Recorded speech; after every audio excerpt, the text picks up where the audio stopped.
هالمرة جبت 700,000 من حج شلتاغ وخليتهم قدامي، ضربتهم رمانة وقلت لهم الحقوني اشرد من عقب اشرد. وهنا فلتت هناك قلت اروح لذيك العمارة بس شفتها بعيدة، بعدين افتريت قلت خلفت بهاي العمارة، طبيت بهاي العمارة شفتها ظلمة غيرت، افتريت طلعت برا انهم الحقوني الحقوني من هنا طبيت بهاي البناية. هاي البناية واحد يفلت من عنده، شفت اكو جماعة نصهم قاعدين قلت خلف هنا قتلوني مع الاسف. وهنا انا جبت الار بي جي قلت لازم اقتلهم، وهناك جبتهم كلهم يرقدون ببراي 700,000 وحتى السيرفر علق.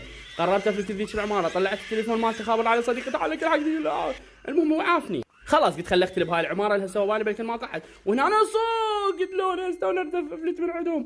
بعدين طلعت هذا السلاح الخرافي، وهنا انا قلت خلي المحاوله الثالثه لازم اشرد من عندهم شرده خرافيه.